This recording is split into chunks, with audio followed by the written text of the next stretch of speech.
What's up, everybody? AJ here, and Braxton. Braxton looking very fancy this evening. Today's it's one of those days. Just had to get all dressed up for Matt. If I had a fancy shirt right here, it would be on. We've Just got feeling the best. Matt Williams from Nodens Outdoors with us. He's the founder of Nodens Outdoors. So, Matt, I'm going to kick it right over to you to give us a little intro and your background and what you got going on with Nodens. Yeah, thanks, AJ and Braxton, for having me. You should know this is my very first podcast ever that I've ever been on. So they That's say you good. always remember your. We're It's glad the we first have you. podcast we've ever hosted, so we're all building this plane in the air. So we'll just stumble through this together. Yeah. Yeah, so as AJ mentioned, founder of Nodens Outdoors, which is 15 or 16 months old. So a relatively new nonprofit focused on helping transitioning special operations veterans. I, I'm sure we'll get to this, but to say that it's 15 or 16 months old, I think is, I don't know, that pretty interesting with as much as we've done in a really short amount of time. We completed a whole program for six transitioning special operations veterans last year, and we've got another eight already in the class of 2022. My background was in the Army and then the CIA, and left the agency. It's been about 2 years ago, and we can get into kind of how Nodens started. But in a nutshell, it was really I had a rough time transitioning, and I think that that's a story that we're hearing more and more and more as folks get out a life of service and the accumulation of stress, particularly combat stress, catches up to you. And sometimes it doesn't seem to catch up to you until you get out. And so for me, creating Nodens was a reaction to my own kind of coming apart. And Nodens was the thing, the new purpose that I sought out to kind of help myself. And it's really been therapeutic for me to start this organization and with great people like you, AJ, helping out and being able to help out our brothers and sisters. Um, and the last thing I'll add for the intro is really what Nodens Outdoors is all about is we believe that there's all sorts of therapy that you can do, right? For PTSD, traumatic brain injuries. We know that veteran suicide is as at a high as high of a level as it's ever been. We're still sitting at 22 veteran suicides a day. Since 2010, more veterans have killed themselves than died in combat in Vietnam, Iraq, and Afghanistan combined. And so we believe that a return to your natural state, a return to the most primitive natural state that you can be in, eases the tension enough so you can start to heal. And the way we look at it is, in a physiological sense, uh, in neurology, we're no different than humans were 400, 500 years ago. And our daily life, what we're built to do back then was to wake up, hunt, and forage, provide for our families, and then do that day after day after day. And so we believe that if we can get these transitioning veterans quickly into that space, which we define as bow hunting, that's kind of the modern day version of it, that we can start to unravel some of those things that need to happen and provide that therapy. And we're proving it with little rings like this. This is an aura ring. And so we teach all of our folks how to monitor their own physiology so that, and those stress markers and those recovery markers each night uh, while they're in our 9-10 month program so that when they get on those hunts with us, they can prove it to themselves. And it's not something anecdotal. They can actually see, oh, what we've noticed in about 2 days bow hunting, all of their markers improve. Their heart rate variability improves. Their resting heart rate starts to come down as they sleep. And so I think that's been the really impactful thing is actually putting some data behind it. So it's not just like, hey, sweetheart, I'm going on a hunting trip because it's going to make me feel better. I promise. It's actually backed with some science. Yeah, the following along on the aura chat that you guys have going on has been for me even I don't have one of the rings, but just following along and seeing the guys' progression and their openness to it has been super interesting because from for guys like us civilians that are I mean we look up to you guys from a physiological perspective and everything that you guys have done and being at literally the apex of performance and units and just stress that you guys have undergone, and even seeing that you guys, even though you're able to perform at what would probably be like most people's optimals, but it's your guys minimal, but seeing like how those guys are able to like even they feel when they ate late or they didn't sleep enough or their kids woke them up, and how that impacts their performance day after day. Because yeah, the recipients, even though they're transitioning out, it's not like they're stopping life and getting started. Like they're involved in jujitsu and working out, and they're starting up their own businesses and all sorts of just absolutely epic stuff. And we're going to be having a couple of the recipients on here as well. But that's been super like incredibly interesting, and that's one of the things that also for me drew me to you guys in Nodens. Having so many friends that are veterans, you guys, even though you were a new organization, what I really appreciate about you guys is you had a tactical strategy for how to reach veterans and how to tangibly impact their lives, which I think is super important because we hear of new veteran startups every day and new veterans charities, and it's like it's cool to give everybody t-shirts, but it's not going to improve their lives. And the one thing that we hear, not just from veterans, but like Brax and I even talking to people, both veterans and outside the military, is like there's a lack of purpose crisis that seems to be going on in society right now. And I think as bow hunters, most of us, right, like that hunting season, my dog's intruding, that's our real world, right? Like we do all this other stuff, our 9 to 5s and whatnot, so we can get back to our real world, and that's our therapy. And you guys have done just such a phenomenal job, just really immersing the recipients in that, and working with people that are in your own backyard that you guys know and understand. Yeah, and I didn't know you guys used the Aura Ring. That's awesome, just to see that you can actually see the physical science, and it's not oh yeah, I think I feel better. It's like, oh my gosh, like it actually does help. And I get DMs or just comments on a bunch of my YouTube videos that people like, hey, thank you so much for just putting this archery content out here. And, I do it because it's fun. I love archery, but I don't necessarily think about it every day that it does make a huge impact, because I've had vets reach out to me and they're like, hey, dude, like you're the reason why I'm still alive. And it like takes me back. I'm like, whoa, like what? And I'll talk to him like, what do you mean? Like, what did I do? Like, I didn't do anything. And just goes on and on and on about archery just gave me a new purpose in life, because once I left the military, it just everything fell off, and it's almost restarting. Like I'm not in the military at all, so I can't say I totally understand, but understanding to the most of my capability is that's your whole life. That's all you do day in, day out, just nonstop. Most people join the forces at 18, 19, 20, and they're in it till 30, 40, and I can't even imagine. Well, it's funny because archery and bow hunting, like as we, this whole project or Noden started out with like, hey, we know there's something here, let's just give bows away, right? And then it is sort of organically grown into where we give bows.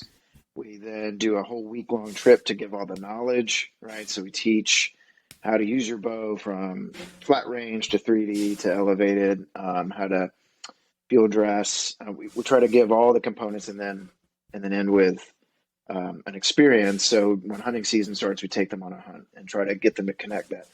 But as we conducted our first year, we discovered that archery and bow hunting has so many layers to why it works and why it's therapeutic, to where like I've been asked at times by donors or whatnot to do an elevator speech, and I'm like, actually probably need to sit down for a long time, because it's like uncanny the number of things that archery and bow hunting do. Like everyone knows that, and we're preached at that you need to meditate, right? But what we found is a lot of folks from various communities, be it SEAL community, the intelligence community, doesn't matter, have a really hard time meditating. Your mind is used to acquiring multiple targets all the time and always and constantly assessing. And it's a very difficult task to actually pull off, even though intellectually it's like, yeah, of course, I know if I would sit down and meditate for 10 minutes, I know that's going to help me. I just can't. Archery tricks you into meditating. Like that shot process, how quiet the shot process is relative to guns is really therapeutic, and it's really actually meditation. You just are thinking about it that way. Um, Additionally, what we've heard from past recipients is what's so nice is that quiet, right? Every one of our recipients is very, very used to being on the range and loud noises, and a lot of triggers for traumatic brain injuries will be those loud noises. And the bow is almost silent, other than that really satisfying, like, thwack thing that I love, that everybody loves. And the other part too with bow hunting that's so interesting is that because the way the hunting seasons are set up, right, that we're limited to like the bow hunt can only happen between these months. It actually really mimics, you're talking about like it's your whole life, but it mimics how the military was, where you have this deployment cycle where you go on your deployment, right, and you're in your full-time mode. It's not a dress rehearsal anymore, and then you come back and you refit, right, and then you do individual training, and then you do, and you slowly walk yourself up, and then there's a deployment. It's the same for hunting season. You come back out and you get your gear all laid out. What arrows are you going to switch out? Are you going to use the same arrows again? Are you getting the newest bow? And if you change your bow, are you going to use a different sight or whatnot? And then you're going to start putting reps in throughout the year and adding fitness back in and all that to prepare for the next hunting season. That part is so familiar that I think that's just one of the many other reasons why bow hunting is proving to be so therapeutic for dudes as they get out, because it's familiar enough, but there's a new cognitive part because now it's not guns anymore. It's this bow that you got to nerd out on if you're going to be good at it or useful with that bow. And so it's a new cognitive skill, but familiar enough. That was that was actually something my wife reminded me recently. So we got two of the other cadre members, Phil and Wiss, their bows a little early. Matt, unfortunately, fearless leader, is the last one to get his bow good. this year. As it should be. But something it's a new platform for them. They were shooting Matthews last year, so this year the recipients and the cadre are shooting the PSEs. And it was interesting because I was kind of beating my head against the wall because I was just, I'd set up the bows for everybody, but they were having some issues. And my wife reminded me, like, hey, like a bow's not like a gun where you sight it in, you hand it off, and it's kind of good to go, right? Like you sort of have to grow with it, and you have to learn how to tweak it. And like she's like, you realize that's why you have a page, right? And I was like, oh yeah. You make a good point. So thanks for reminding me. Wives are good like that. But Matt, I never really asked you, like, what, what made you think archery from the get-go? Yeah, so what's interesting is my bow hunting career, probably shouldn't call it a career, is super limited. Like I founded Nodens never having been on a bow hunt ever. But I had shot archery a lot as a kid and done 3D tournaments in the 90s. And so I just always had shooting the bow. And throughout my time in the military and my time in the agency, my bow was sort of my therapy session. Just I always had a block target or some sort of target in the backyard, and I would just go out and do reps, and then I would kind of put the bow away and then wish someone would take me on a bow hunt because I really didn't know what to do other than the archery part.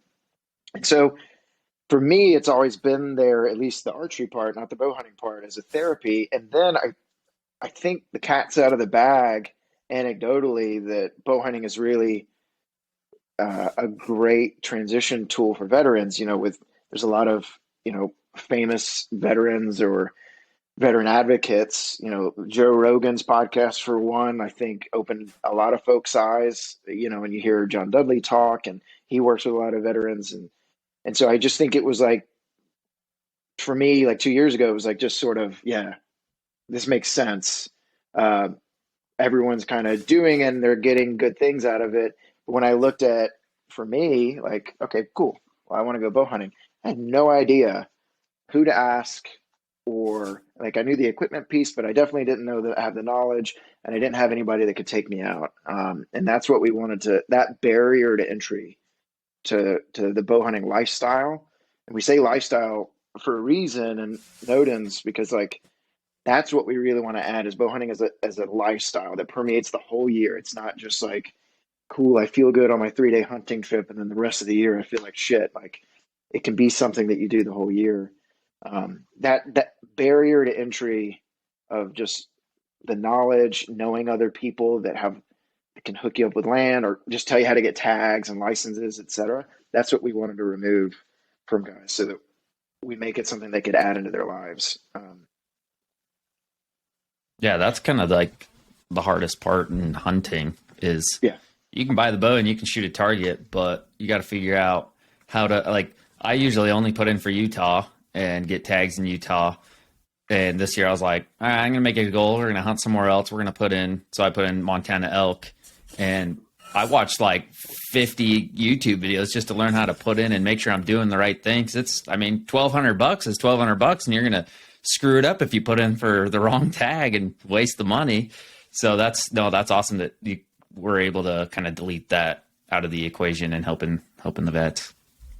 Yeah, and we're trying to, and I think this is somewhat unique among veteran nonprofits, is our alumni program and then our family program. So like everybody that comes through, they have their class year, and so it's like 9 months. We start them out with like learning how to read their ring so that they know what's under the hood. They get their bows. They go to the ranch in Julian, California with the Cook family, which we should talk about them for like 3 hours because they're basically the greatest American family that ever has been. And so the recipients learn for a week, and then they have their 3-day hunt. But for us, it takes about 9 months to do. They don't leave the nonprofit then. They don't stop being our recipients. They turn into alumni. And so like for our first class, which was last year, 2021, they're going on more advanced hunts this year. So a group of them are going to go, one of them's going on a bear hunt in Idaho here in June. And then another group of them are going to get a guided hunt for elk in Wyoming. And we're going to keep stacking in alumni hunts. And then next year, Chris Cook of the Cook family I was just talking about, she's building a family program. So everybody that's graduated, their kids, their spouses, their families are going to come out to the ranch and learn all the same stuff, because what we don't want is this to become another thing that takes daddy away or mommy away, right? Like these families of veterans have sacrificed a ton over these last years. And so we want them to experience it too. And we think that that's only going to help our veteran recipients heal even that much more, because now their kids know how to shoot a bow, and so does their wife or their husband. And so I think it's that holistic approach that hopefully really makes an impact. Unfortunately, it keeps us really limited to like how many recipients. Like we only did 6 last year. We're only doing 8 this year. We're only going to do 8 again next year. But it's because we're going to add in all the alumni hunts, and we're going to add in their families. And so once you add in the families, like the number goes, at least times 2, if not times 4 of each recipient. Yeah, shout out to the Cooks. We're definitely going to have them on. If you're not familiar with them, I know Dudley just built a bow set up for Chris, and they're you can find them on social media. They're the ranch at Julian. They do a lot of events throughout the year. I believe they're in the Southern California area, and they do like a women's retreat and new hunter retreat and all sorts of stuff there. Definitely worth checking out. I know that you guys, you keep it small, but I do think that's part of the impact is like how drastic it is. And, shout out to the partners that Nodens that we have for this year, because they've put together, as a gear nerd, this is an epic package. I got one of the guys' setups behind me. I don't know if you can see it on the camera, but they've got the new PSE XFs, Dudley's right releases. Kuyu's is getting them a suite of clothes, and they're running Spot Hog Fast Eddie XLs. AAE is a partner as well as Easton, so Rest, FMJ Legend arrows. What else do you got? Kudu points, ProTech supplements, so that's taking care of like the body and everything. Vortex optics. It's like Quattro archery. Can't forget Hano, who's a buddy of both Brax and I.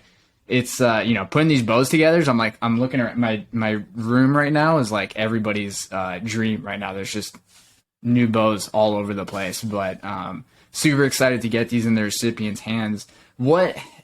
So most of the recipients are all coming from special operations units, so they're used to working with the best equipment. Now, and this is partially recon for me as somebody who's going to have to like help teach the guys how to shoot, but I'm very used to being outshot by veterans very quickly. But what's some of the like for veterans that are like transitioning out, maybe they just got a bow for the first time. I know we point a lot of guys to resources, and we try to be resources for educational information. But what do you think is kind of the big struggle for guys that have spent their whole careers behind a gun transitioning to a bow? Like, what's some of the kind of the hang-ups that they have, or what's something to be on the lookout for as they're moving over to this new weapon platform that's alien to them? Yeah, that's a really good question. I honestly think it's knowing what equipment to get, because I honestly think a lot of shooting skills translate over, right? Like breath control, and when we've taught it to last year's class, like Phil and I, Phil's our VP, who's a former Marine Raider. We've kind of made the point that it's really similar to pistol marksmanship, if anything else, right? Like letting your front sight post float. It's not anchored as a long gun would be, and so I honestly think learning it happens pretty fast. Like everyone's very used to a rear side aperture and a front side aperture. Everyone's used to controlling breath and nerves and et cetera. I just really think a lot of dudes, you go Google and say like, what's a good bow? And that's the really hard part. And that's why, like, I send people, to your page and a couple of other pages, because it's like, hey, there's a lot of information on what good bows are. And I think that's one thing, you mentioned all of our partners this year. I'm super grateful because we have been what we wanted was, let's put the very, very best setup in their hands, because they're probably, especially this community, going to grow into it fast. And so what we didn't want to do is give them a bow, that was entry level, and then have them, we hope, just completely nerd out on archery and bow hunting. And then they're like, okay, I've grown out of this. I need to buy new stuff. And now they're back at square one with equipment. So I really think actually this podcast right here is probably going to be a really beneficial thing for veterans across the community, because it's, if it can tell them, here's where you should invest your money, right? Like, this is the bow you should get that's going to last you for 5 seasons, right? Or, here's how to build your own arrows, right? So you don't have to keep shelling out, stuff like that. I think is huge. Yeah, that all makes a lot of sense. I know you and I have spent many a nights. My wife's asking me who I'm texting all the time, and I have to explain it's just Matt. It is me. From Nodens. It's not. Yeah. Well, I can vouch for you. Yeah. She sounds hideous. Well, it's a dude, one of those things. But yeah, that's definitely an important thing, and something, Brax and I threw around the idea of like, we'll do an episode in the future about like budget options and how to like take advantage of deals and things like that too.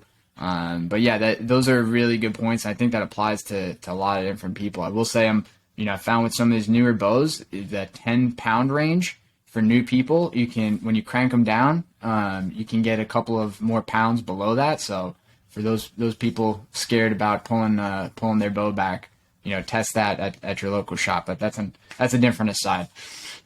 Well, but I think that's an important point actually that answers your question you just asked, which is like I think one barrier too is guys they're like, okay, I'm gonna do it. I'm gonna get into archery.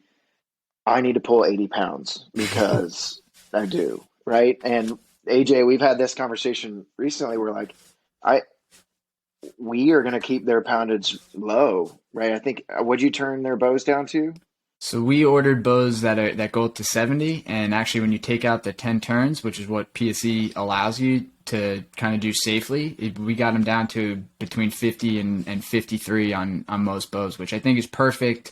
Obviously everybody coming through this is going to be in super good shape, but you alluded to us talking about it. You were saying you're going to be shooting 60, 65 pounds just so you can get reps in, and that kind of set off a bell on my head. Like, yeah, because I was having so much fun shooting the recipient bows and just plinking out at 50, 60 yards with a 50-pound bow. And I was like, I could get so many more reps in if I just put my ego to the side and just turn the bow down 5 pounds. And that's what I'm shooting on my XF30 right now is 65 pounds. Yeah, exactly. And it's all reps. I've got the problem is, mine's sitting at 80 and it's actually like 82. And the Hoyt's smooth, so it's kind of nice, but that's one thing whenever I get buddies or whoever into archery and they're like, dude, I want to shoot your bow. I'm like, okay, like I know you go to the gym every day. I know your arms are twice the size of my legs, but don't be offended when you can't pull my bow back. They're like, oh, dude, I got it. They're like, what the freak? Like the bow's totally different. Yep. So I always try to get people start at that 50, 60 range because it's way more comfortable. It's way easier. You can hold it way longer and you're not struggling to aim. Because I find myself, if I'm not shooting consistently, it's rough at 80 for sure. Yeah, and it's just you're going to be done with your session faster, right? And our whole point is like we want you out in the backyard every night, doing that meditation and getting those reps in and preparing and all that stuff. So we can do it lower, and it's still going to get the job done. Yeah. There's definitely doesn't have to be the heaviest to get started. You don't have to be Cameron Haynes at 95 pounds right off the bat. So I'd like to try that though. I actually got one that I cranked down to 90, and it's like pulling back a mule, and 100 yards is so flat. Like that arrow does not arch at all. It's the craziest thing, but it sucks to shoot for sure. I get like 3 shots before I'm done. Well, now that I know Brax has got an 80-pound bow, my next bow is going to be 80 pounds for sure. I think, AJ, when you set mine up, can you go just like 81? I'll put a couple extra twists in the cables for sure. Yeah. Got to get up there. No, for a hunting situation, at least out here in the West, this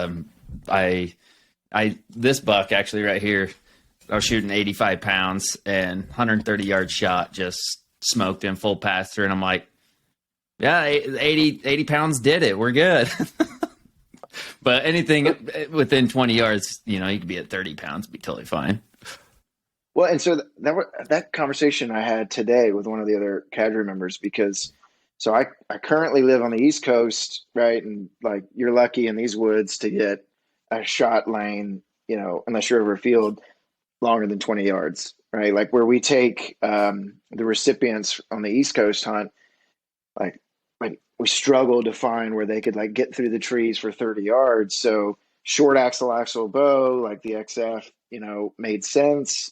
Turning them down to 55 makes sense. But like I moved to Montana in a month, which I still can't believe that that's happening. And I went out and checked out the nearest state land to where I live, and it's wide open. And there's some sagebrush that you could get behind, but those shots are going to be so much farther out. And so that was going to be my question to you guys. It's like, should I do the opposite of what I just preached and like start to turn that poundage up, because I am going to have to be reaching out.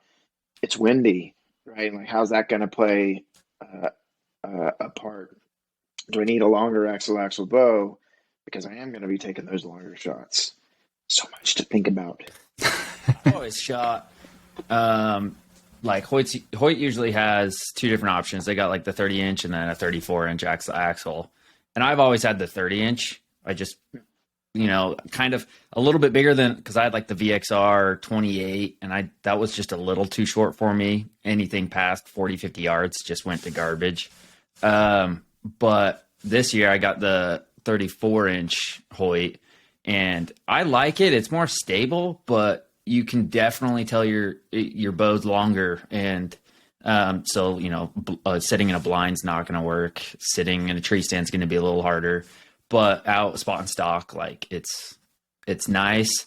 And yeah, open shots, wind is definitely plays a big part.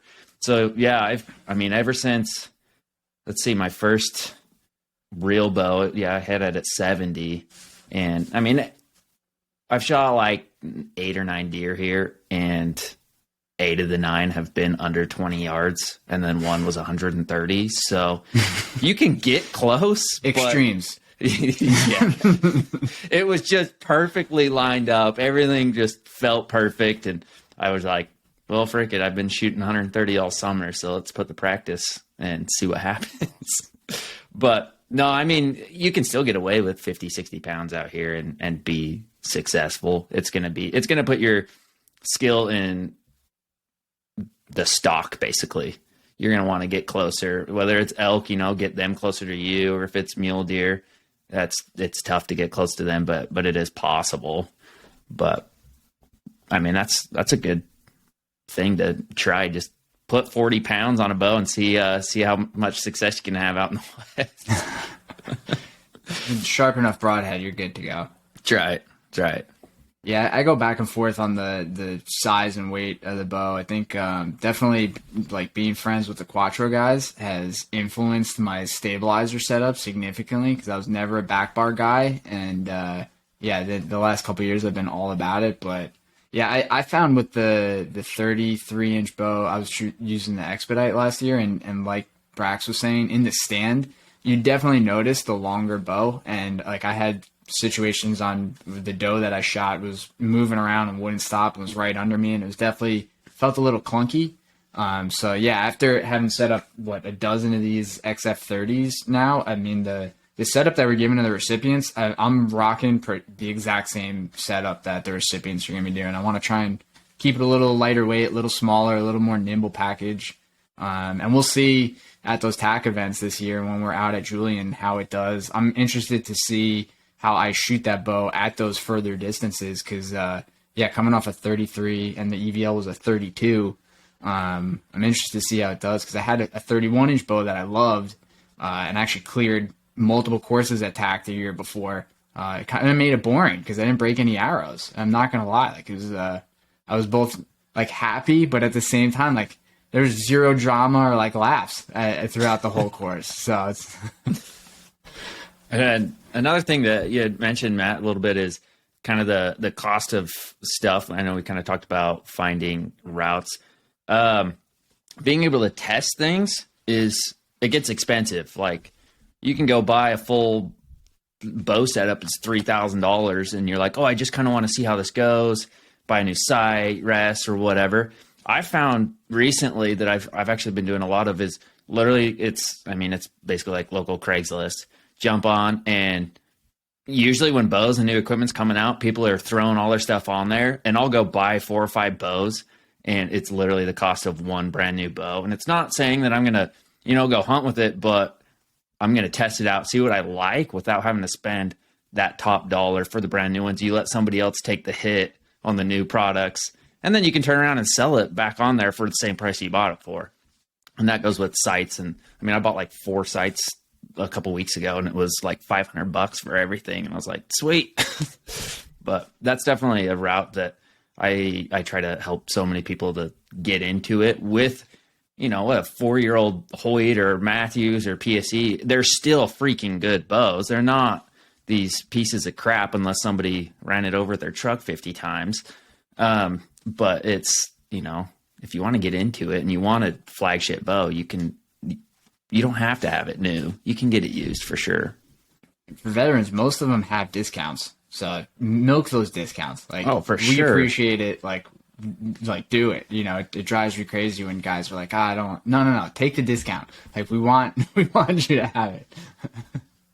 Exactly. I never really even thought about that. Like, because it's a good point. Like I think about the bow that I had in the 90s and like, compared to the bows now. And if you look at the bows 5, 6 years ago, I mean, they would smoke the bows from 10 years ago. I mean, they're still, I think that the improvements are so small and incremental each year that, yeah, to your point, if it's a well taken care of bow, like it's going to be amazing, even if it's 5 years old. So I do think that would be, I think that's a really good point that we'll probably start bringing up to veterans that reach out to us. Cause I honestly hadn't thought of that. Yeah. Even last year's bow, like I've got the V331, which is Matthew's 2021 bow, right? I got that for, I think it was $550. Brand new. What is it? $1,300, $1,400, something like that. I Yeah. just saw the ad. I'm like, dude, I'll take it. Not going to haggle you. I know it's a deal and I'll take it, and it's a perfect set of bows in perfect condition. And there's a lot of, I've always found myself in that where I'm like, I've got to have it new. It's got to be brand new. It's got to be the best. That's why there's $3,000 bows sitting behind me, because I still fulfill that every once in a while. But you can do it way cheaper than what you think, for sure. Well, and you can make mistakes. The other thing is, like, use the resources, because even if you know what you're doing, you can still make mistakes. I've got a bag of field points here that, because I told Matt the wrong size, that are now useless. And I sent him the photo when I measured the diameter of these FMJ arrows, and I still told him to pick the wrong one. So, keep the receipts and learn from our dumbasses making mistakes, because we share it all on social media. But hopefully, we're lowering the barrier to entry one mistake at a time. Yes. And we'll, throw them at each other or something. Yeah, Absolutely. there we go. We'll figure something out. Yeah, those will be the squirrel tips or something. I don't know. So, Matt, moving out west, what is on your list of bucket hunts when you get out there? Ooh, yes. All of them. So when I got to the property, we got about 20 acres, and when I went out to check the property out, there was a moose the day that I showed up, just hanging. And we walked around the place for maybe an hour, and then the moose moved on, and then there were muleys all over the yard. And then there were antelope on the next ridgeline over. And then as we were leaving, we had just missed them, but there were elk down by the river. And this is all in this one little area. And so I want to hunt as locally as possible. And just like, to me, that right there, that list of 4 is probably going to last me for as long as I need it to. I don't know if you could get tired of that list. No, you'll be busy. That's for sure. That's awesome. Yeah. I can't wait. I can't hunt on my property, unfortunately, but we've got access to some state land nearby. So that's where I'll be. That's where my truck will be a lot. It's over there next to the state land. Nice. I'm trying to figure out Montana. Hopefully, I put in, so we'll see, just for elk or the combo elk deer tag. So we'll see if I'll end up drawing, but if not, I'll head over to Colorado. But I put a poll on Instagram. I was like, should I go to Colorado or Montana? And it was like 90% Montana and 10% go to Colorado. I'm like, all right, we'll do Montana. That's where my wife's from. So I figured I might as well head over there. Well, isn't it, I've done a little bit of research, but not as much as I probably should have. Excuse me. I think correct me if I'm wrong, but when you get a Montana tag, it's for a specific area. Is that right? Or it's for a specific grid? Yeah. So that, and then the general one, there's specific units that you can do. Yeah. But with the general, for the most part, there's a ton of different ones that you can go to. If I understand it right, I've been trying to talk to a few people that live there. But I do know that the ones that I will be hunting are good for the tag I put in for. At least that's what I'm hoping. If not, I guess we'll figure it out. See, and that's another just such confusing thing that we've added this year. We did not teach that to our recipients last year. Uh, and what we found is like we set up hunts for them with us in Virginia and in Texas, and we took care of everything, and it was easy.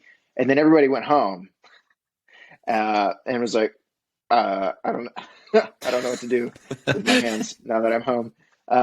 And so what we've added on the last day of their educational trip to Julian, where the Cook Ranch is, it's right outside of San Diego, is we've added like a whole section. I got to look at the schedule, but it's like an hour and a half or something just to go through tags, licenses, all that kind of stuff for each one of their home states. Because I think that's just, it's so confusing. Yeah. I've looked at Montana like several times and I'm still confused, and I'm just kind of like, I'll figure it out once I can apply for resident here in 2 weeks, then I'll figure it out. Yeah. That, and the other parts, like what equipment states accept, if you have to have fixed blades for your broadheads, or, if you can't use lighted nocks, if you can't use the rangefinder sights, what let off, because some states change the let off, like it can't be over 75%. And like, it's so confusing, and every state's so different. And it's like, okay, now I got to go buy a new bow. I got to get a new sight. Like, what the freak do like?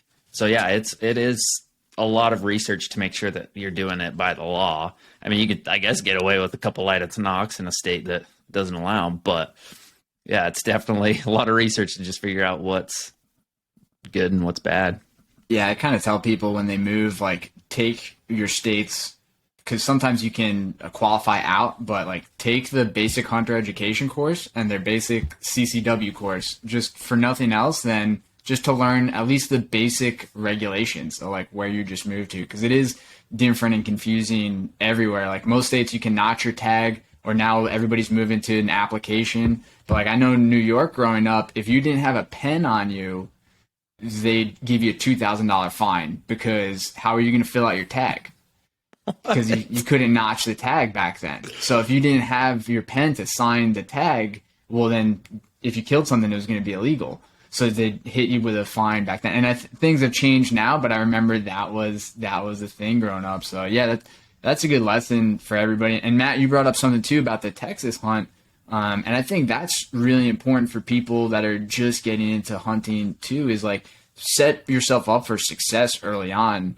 I know for me, like when I was getting into bow hunting, it's very different than rifle hunting in that like most bow hunters, I think when they mess up, it's because they didn't anticipate the shot opportunity they were going to get, because they're just not used to how animals move, because you just haven't observed them as a hunter before. And then so you're ready for a shot that doesn't present itself, and then you try and rush a shot you weren't ready for, and that's usually when injured animals or missed shots happen. So I think what you guys did with Texas, whether it's high fence, whatever, getting success under your belt is important for anybody. Because obviously, these guys are no stranger to shooting, but it's still different on a four-legged animal. It's completely different. Like one story from, and this is actually not from the Texas hunt, but Virginia hunt, that I think just speaks to this whole like bow hunting's like an oddball therapy thing. Is one of our guys, like literally, I think we had been in the stand for like 30 minutes, and it's sit one. Like we literally got into the property, set up camp, and was like, okay, cool, let's go get up into the trees.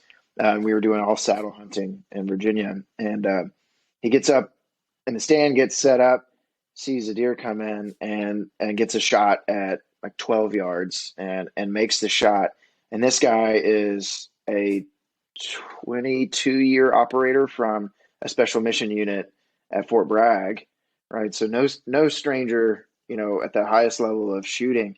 And afterwards, his hands were shaking, and like he had a complete adrenaline dump. And we got him down off the tree, and he's like, I have not felt that since I can remember, right? Like that went away a really long time ago. And this little animal that just came up brought that, whether it's feeling alive, feeling however you want to define that reaction, that's how strong it is, and I think that that's a really powerful part of it, and people get that excited. It's that visceral, it's that primitive, primal, whatever you want to call it. It taps something that's like deep inside of us, regardless of how quote unquote badass you have been or not. It doesn't matter. Well, I'll vouch for the badass because you were texting me throughout that hunt, and I couldn't believe that first-time bow hunters were killing as many deer as you guys did out of tree saddles for the first time, too, no less. So you're learning how to climb a tree with a saddle and shooting a bow out of it, and the amount of deer you guys took out of that property was insane. Yeah, I mean, and I don't think it was luck, but we were able to get every one of our recipients to connect with an animal, which, you brought up the high fence part. So Texas was a high fence, and like I got some flack for that. And we were like, listen, like the harder hunts will come, right? Yep. I want them, if we're gonna take them out for 3 days, I want them to do the whole thing.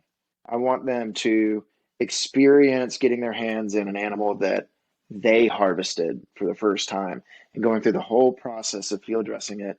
And then I want that animal to go back to their families, and I want them to be able to put that on the table, right, and feed their family with what they did, right?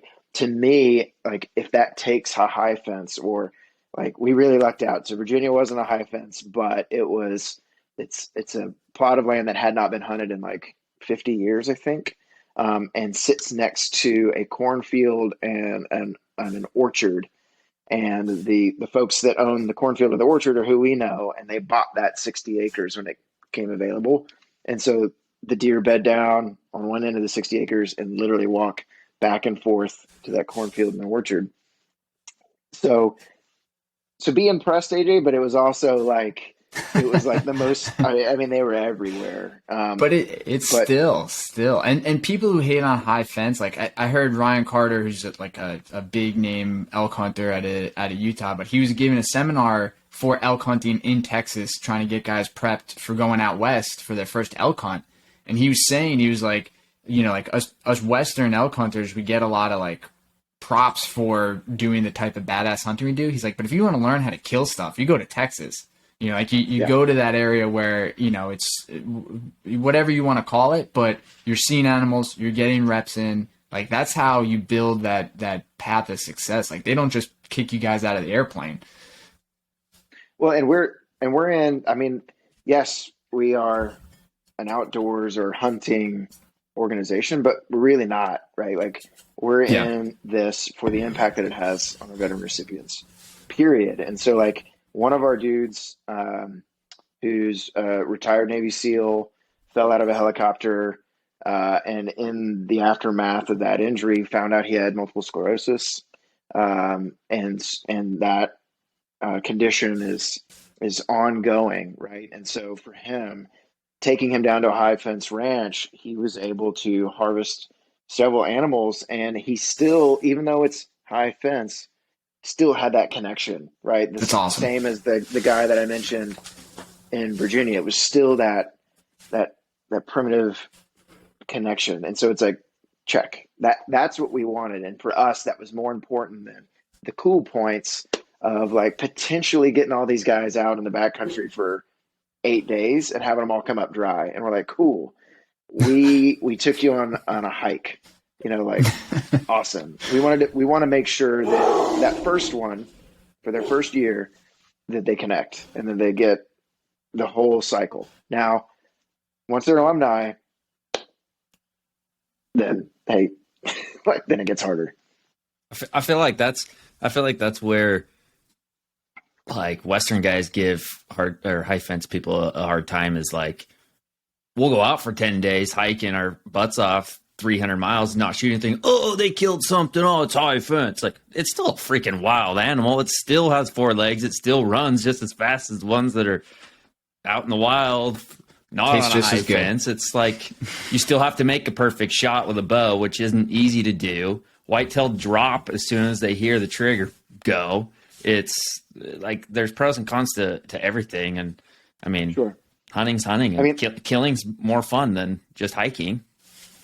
well, and don't get me wrong. I mean, like, I would love, I probably feel better about that backcountry hunt. Like, feel like I earned it more, and like I like the idea that that animal, like I'm in that animal space, right? And they've got, I was going to say an equal chance, but it's probably not an equal chance. They got like a way better chance of not getting shot by me than me shooting them. So I like that appeal. But again, like for us, at least just for the Nodens thing, like that's not what year one's about. Yeah. Year one's about like they can look back and go, cool, I've got the equipment, I know how to use it, and I have used it successfully. Okay, now if I want to increase the complexity, I can. Yeah, 100%. And that's the satisfaction of providing is something that I don't think a lot of people understand. Yeah, you can make $1 billion and be able to provide some steak from the store, but there is nothing like providing your own food by your own hands, especially with a bow. Gun is one thing, but bow is a whole different, like, intimate experience. It's like I can't even explain it to some people when they ask me about it. Yeah, Definitely I think feels different. that's why the Cook family is like so rad. Like, and I am gonna plug them because like they're my like one of my favorite American families that exists. So their program, and AJ touched on it a little bit out at the ranch in Julian, again, which is like northeast of Seattle. That's what they get at, is the respecting your food part, right? The providing part, knowing where your food came from, right? Not just blindly going to a supermarket and the way you provide is credit card goes in and I get this nice, neat packaged steak, but actually being a part of that process, and that is living, Mm-hmm. right? That in and of itself is therapeutic, only because that's how we're supposed to live, right? And so they do events all the time for the community there. Outside of the one that we do for Nodens and the future ones for the families, they just teach folks how to do that stuff. They run them through their 3D course, and their 3D course is rad. There's 100-yard shots, like you're sideways, you're through trees, looking back up from where you just it's a really well done. I haven't been to TAC, but I've heard that it's very, very, TAC like, and or prepares you for TAC like.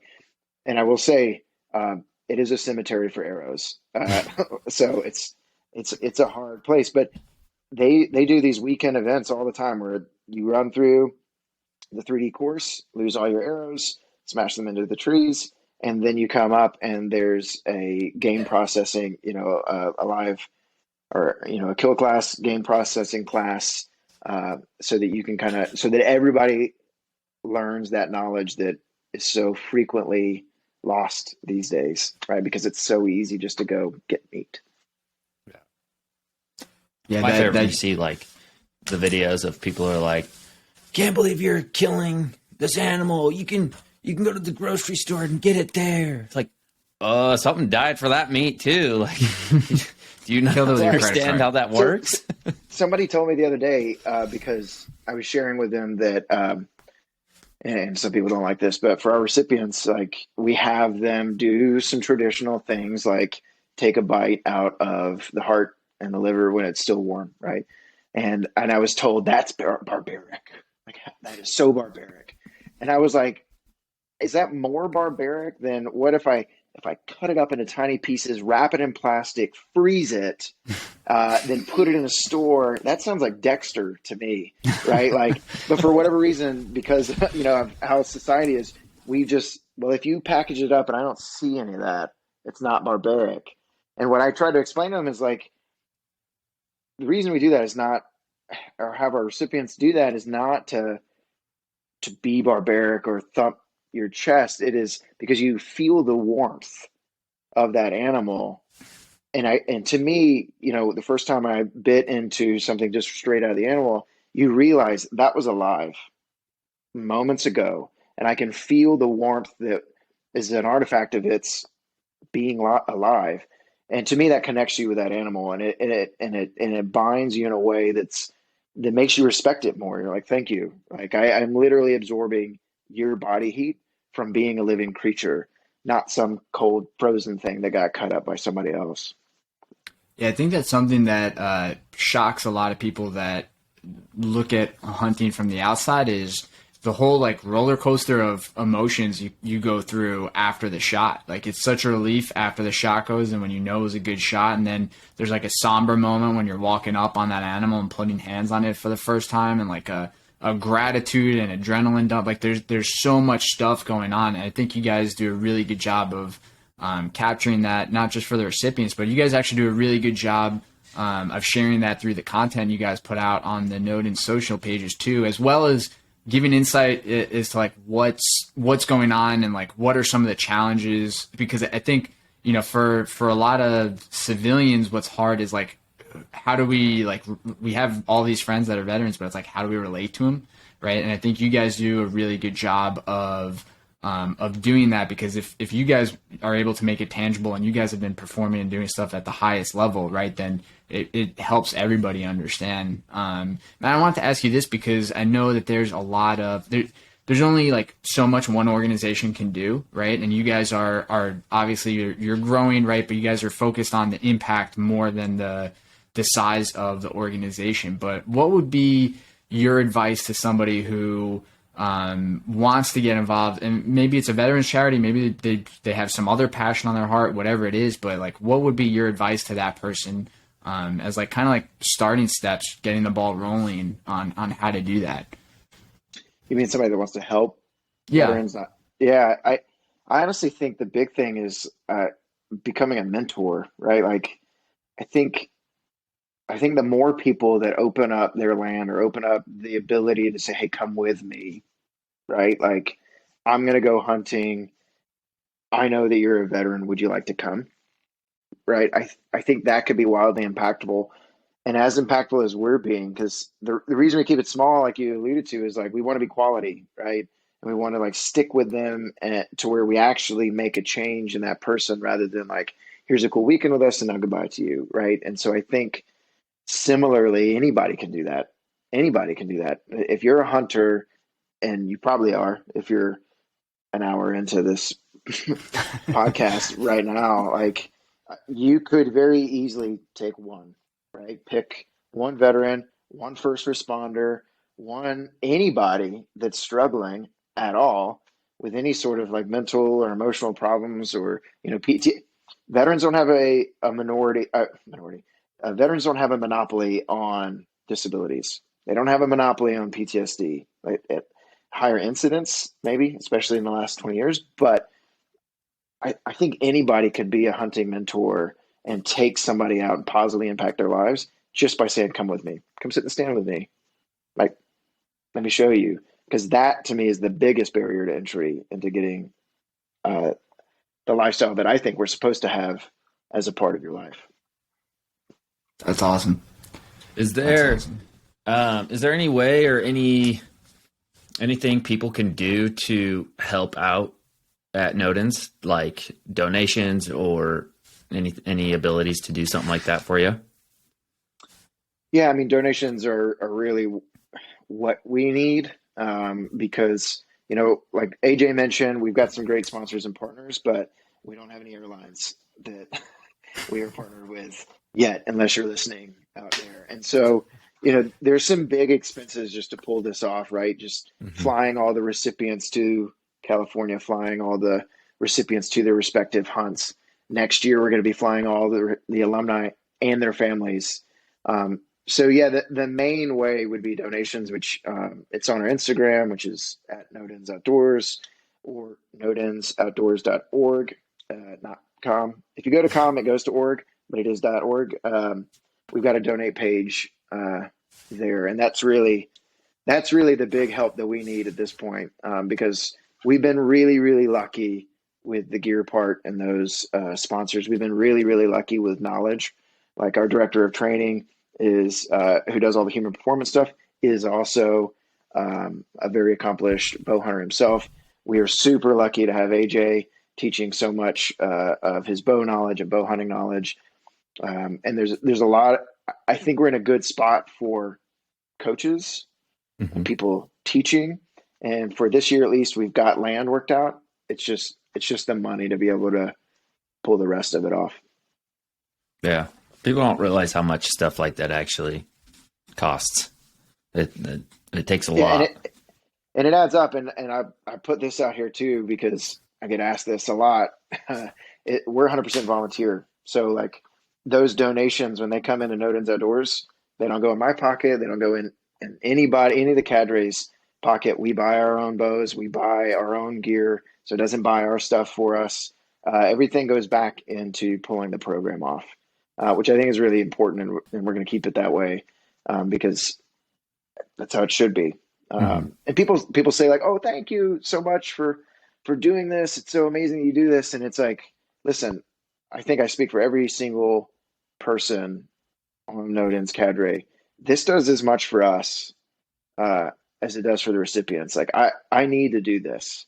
To me, this has been very therapeutic to be able to try to build this and provide it for our recipients, because it's one of those rising tides lifts all ships.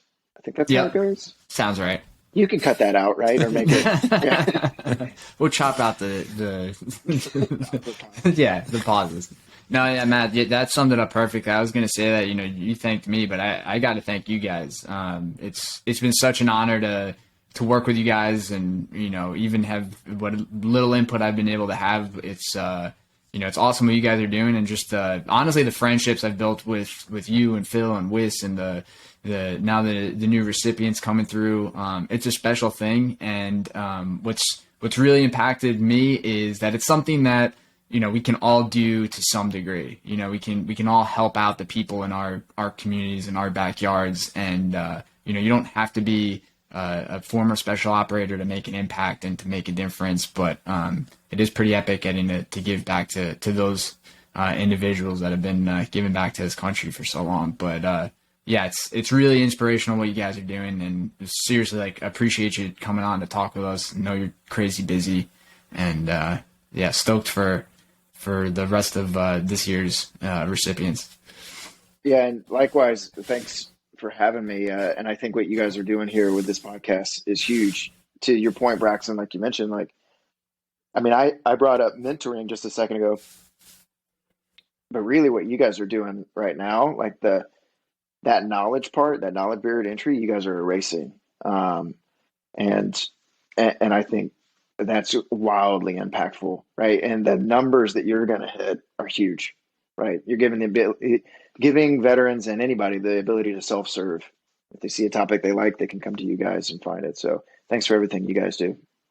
We hope we so. appreciate that. We haven't released an episode yet, so the comment section may say otherwise, but Right, but by the time this is released, there you go. We'll make a difference slowly but surely. For sure. No, we appreciate you taking the time, Matt. That's I haven't really spent much time talking to you, so it's good to finally meet you face to face and talk, get to know you more, and get to know what Nodens is all about. And I'm excited for the future, and seeing what we can do to continue to help you out and move Nodens forward, because you're making a difference to a lot of people for sure. Thanks. And we'll have to meet up in Montana. Absolutely. For sure. Cool. All right, We've been gents. going for an hour, guys. Let's we'll call it, and we'll catch you guys on the next episode. Make sure to go visit, support Nodens, and send them some cash. Okay, people. Thank you. Lots of cash. Lots of cash. See you guys. All right. Thanks, guys.